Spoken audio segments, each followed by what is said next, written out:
everybody, welcome back. Brand new Friday review. Can't wait to get into today's show. I know I always say that, but I truly mean it. I've got a great book that I've been reading over this past week that I want to share with you.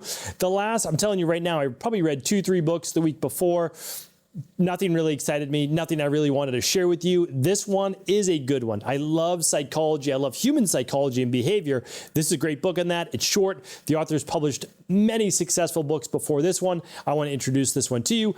A product that my wife has been talking about that she loves for skincare, even though it's not actually recommended for that I want to bring here for you today that I think you could use for maybe gut health, maybe you're using it on wound-based care and much more. I'll share exactly what that is. And of course, 2 research studies that I'm pretty much blown away from, and I think you will be too. You'll want to share these, of course, with friends, family, loved ones. So let's dive right into today's show. I always start with what you may have missed over the past week. Hopefully you didn't miss any of the shows, but they're all available at stephencabral.com/podcasts. Monday's show, which was episode 3354, was the 3% rule. So this goes back to a 1979 Harvard study. It's been done for over 20 years, and I think you're going to find it pretty fantastic because out of all the graduating students that year, 3%, they narrowed it down to 3%, why those students were 10x more successful in life. So check out that show. Tuesday's show is the Ayurvedic morning routine to naturally detox daily. Simple, straightforward. Try to check all the boxes from these 5 things if you're doing them every morning.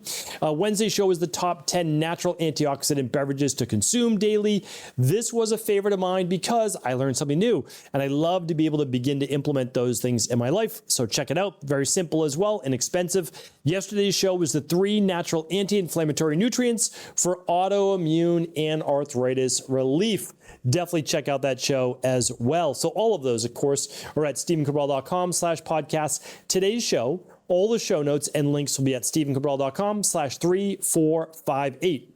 That's 3458 for today's show. All right, so let's dive right into it. Product review of the week comes from a new, I shouldn't even say a new, it's Manuka Honey, but they are finding these wildly potent strains. So I brought you before like a factor of a 16, a 32, an MGO rating maybe of a 60, maybe 100 you would see. There are these new Manuka honeys that are 800 plus. I actually just saw one the other day at a guaranteed potency of at least 900. So today I'm going to share with you one that's at an 850, but honestly, the brand does matter because you want to be able to trust the brand, right? And they should have a good story behind it, why they're doing what they're doing. I think mission is important, but they also need to be able to have that certificate of authentication that actually shows, yes, this is a high potency MGO rating. So what does all this mean? Well,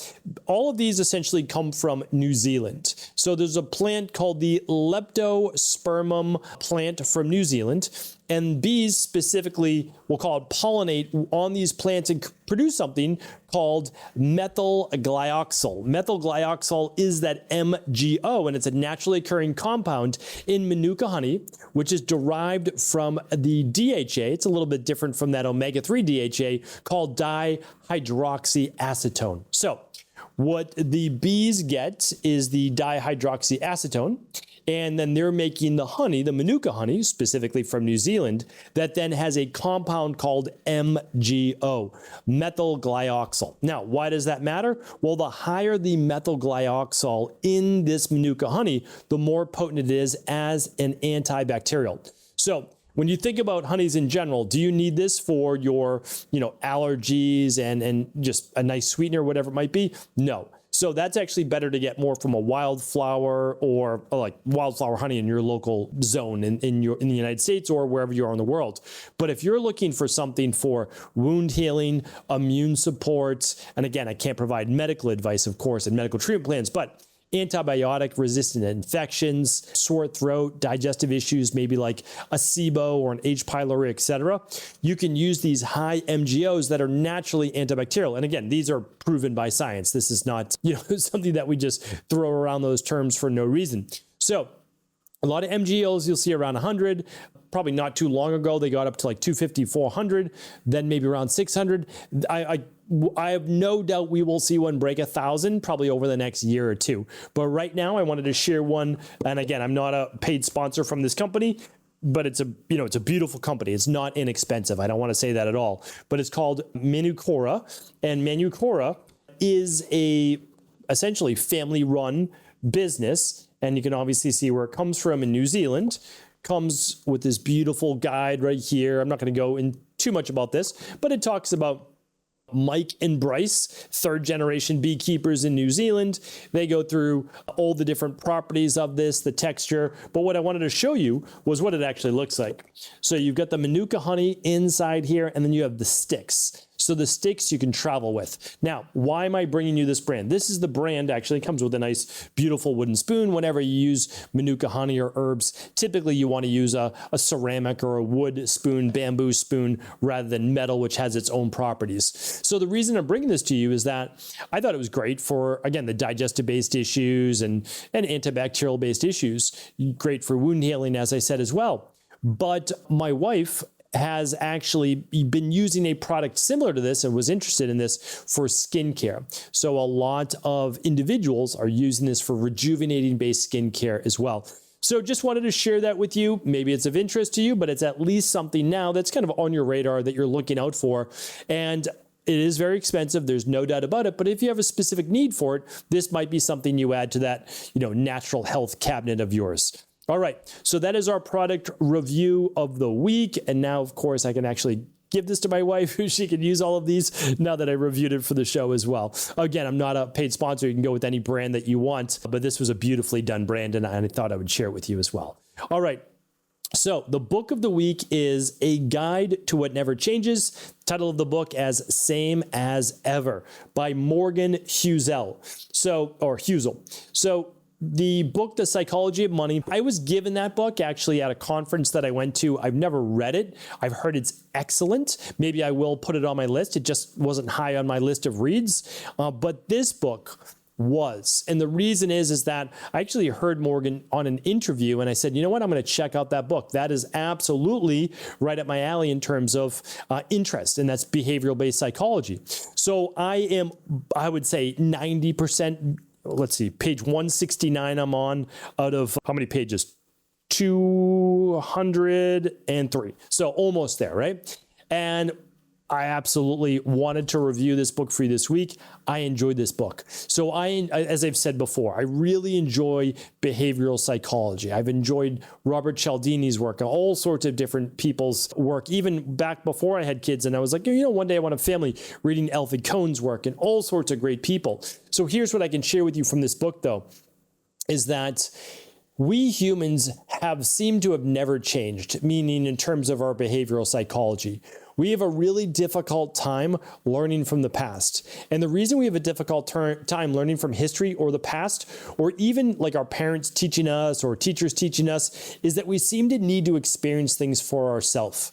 And because we need to experience things for ourselves, it takes longer to get to our goals because we just have a difficult time taking in what other people and grasping what other people are telling us based on their experience. And also, we always seem to repeat the mistakes of the past. That includes nations with, wars and economic-based issues, et cetera, et cetera. Again, not getting into politics, but it includes humans as well.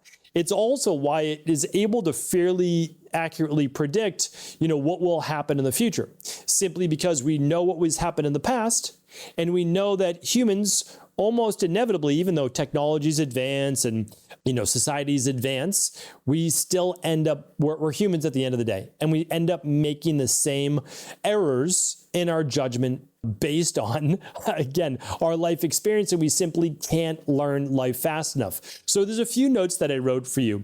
It's basically, these are the timeless human behaviors that Morgan talks about. Greed and fear. So, we hoard for ourselves, not because we necessarily want to take from others, but we're worried about our future and our family, and we want to protect them. And that makes sense. But, something like, during COVID, people bought all the toilet paper, and, everybody needed some, right? So it's like, why did you buy all the toilet paper? Well, you were worried about the future, although it's just toilet paper, and you wanted it for your family, right? That's just one. The next one is overconfidence. So it's just like, you think you know more than you do. And I've actually taught this in IHP Mastery, many times. But if that's the case, you just end up making mistakes, careless mistakes because of overconfidence.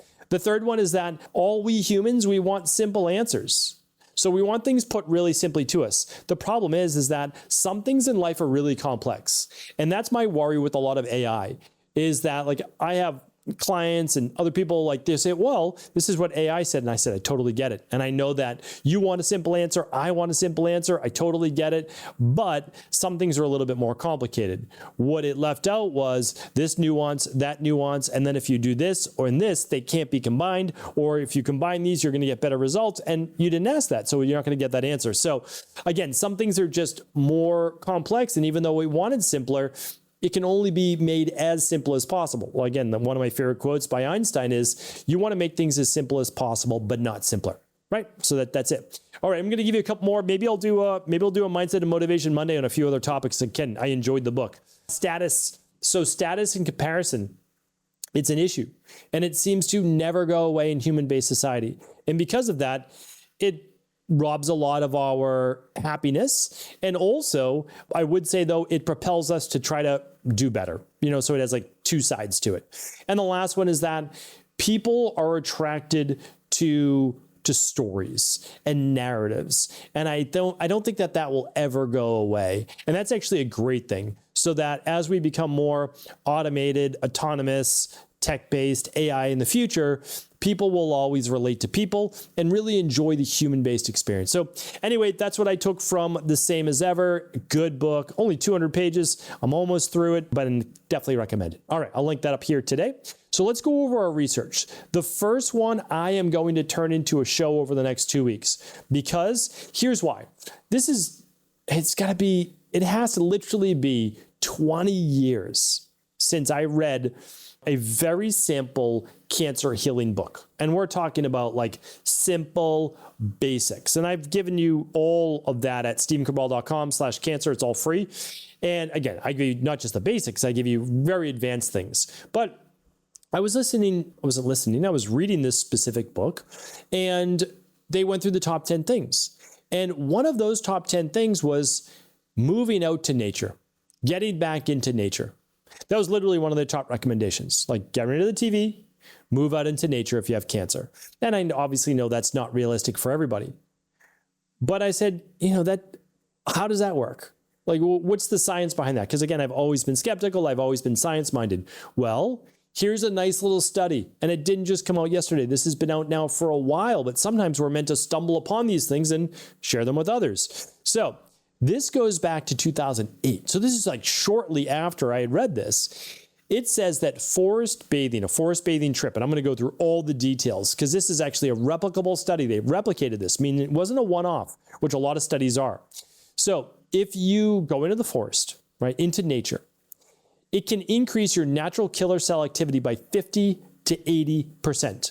So there are multiple studies. Some showed 50, some showed 80%. And it boosts natural killer cells. Why does this matter? Natural killer cells are a type of white blood cell that the body uses to fight cancer. It literally goes after, kills tumors and viruses of those infected cells. So it's pretty remarkable. And here's the nice thing, that the benefits didn't just take place while they were in nature, right, in the forest. They lasted for 7+ days. And I'm going to give you the exact details, like I said, when I put together all of the potency behind this study. I'll go into why they believe that this is the case, because they know it's happening. They'll go over a couple different reasons as to why, they believe it's the case. So I was blown away by this. I mean, like literally a weekend camping trip could do it. It's phenomenal. It really is. So I want you to share this. It's very simple. Share this with anybody who has cancer, is battling cancer right now. Because it could do them a world of good. And I'll have the full study next week. I just don't want to make this a 40-minute podcast, 5 different shows in one. All right, so let's move on to our second study. This one was a great one as well. I teach a course and I teach a certification called High Performance Health. Anybody can join. It's at highperformancehealth.org. And this is all of the latest science, but giving you another healthy 20 years. That's the truth. So, and here's the latest science, and I'll be teaching this on my next HPH workshop. is that everything we know right now should give you another 20 healthy years. So that's pretty amazing, right? So let's just say humans can live to 120 years old. All right, well, average human, maybe like taking care of themselves, can live to 80. Well, this is going to get you to 100. Like what we know right now can get most people to 100. That's remarkable. It really is. Like living to 100 years old routinely is phenomenal. You're getting another 20 years. So we love that, increasing health span, not just lifespan. But what they're finding right now is going to be the age reversal. Because what I'm saying to you right now is that we know all of the things to slow aging. But to reverse aging, we can reverse things like heart disease, type 2 diabetes, which gives you more years, all those things, amazing. But what they're finding right now is that they're actually able to turn back the cell's years, to literally rewind it. They use something called Yamanaka Factors. They actually only use 3 of the 4 Yamanaka Factors. The OS and Ks, which is what is being used now. Now, it might change in the future, but this is what they're finding. And the latest study, so again, they're not doing this in humans yet. They've done it in mice. They've done it in smaller subspecies. They've done it, did they do it in primates? Well, they did with eye vision loss, but I don't think that they've done full body. But this is in, I believe it's in stage 3 trials, but I'm not sure yet before they get to humans. So we're talking maybe 5 to 10 years. Maybe 5 to 10 years. So it's not that far away. I'll go through deliveries, all that on other shows. And again, I teach this inside of High Performance Health. But what they were able to do is they took a woman's skin cells. Now, again, not her body. They took her skin cells, though. They put them essentially in a petri dish. And within 13 days, they were able to use these Yamanaka factors. And the skin cells behaved and looked like that of a 23-year-old. So they were actually able to reverse it 30 years. I thought it was 20. They reversed it 30 years. So what that would look like and will look like in the future, literally when they do full body rejuvenations, your skin will go back. Your skin will look younger. Now, will it happen in 13 days? Most likely not. The best estimates that I've seen right now is it will take somewhere from like 8 months to 13 months, depending on your age. The younger you are when you do it, maybe like 4 to 6 months. The older you are, about a year.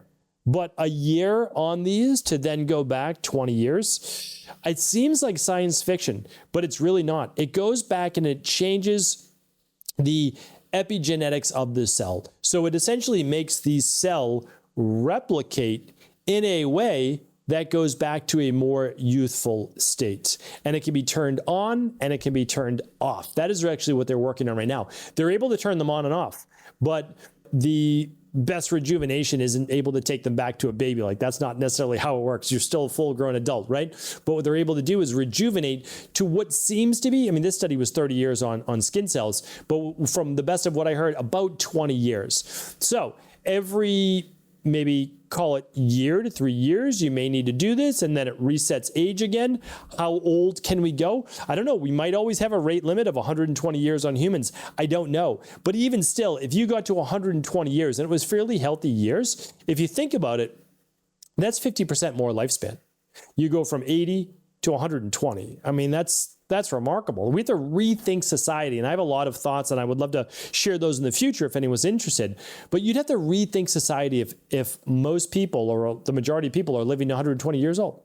If you live 50% longer, it's not, I believe that we'd be able to make the world sustainable and all those things. I don't think we would run out of, all the things. But you'd have to think about, like, are you working those last 60 years? Like if you typically retire by 60, 70 now, like, what are you doing for 50 more years of your life, right? Like, are you working? Is there a second job? Do you plan longer? Do you go to school longer? Do you do internships? Do you do residencies? Do you live at home longer? Do you start a family, later if you can be rejuvenated? Do you start a family earlier? Do you have like 5 generations? So there's so many amazing possibilities. And again, I've got a lot of thoughts on this, but I want to work through them a bit first. And then I'd love to, of course, share those and just have a nice little, not even debate. Debate means that there's 2 sides trying to battle each other, but a nice discussion, having a discussion around the thoughts around this, and if this is a good thing, if it's a bad thing, and if so, why, and we can chat about that now before it does come to fruition, because it will come to fruition, and it will most likely. Things always take a little longer, but honestly, I think best guess right now is 10 on the early side, 20 on the later side, somewhere within that time frame. And I would say anyone right now, again, in your 60s and 70s, keep yourself healthy, and you could be literally one of the first people to enjoy and participate in this. So hopefully today's show was helpful.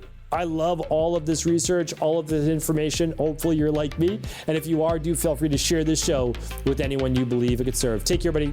Talk with you soon. Thanks so much for tuning into today's show. Before you go, don't forget to hit that subscribe button. I want to make sure that you're getting our daily content, not missing out on anything functional medicine, wellness, weight gain, weight loss, anti-aging, living longer, stronger, and all of the most cutting-edge research. And if there's any topics you want to hear, feel free to leave them in the comments below. Take care.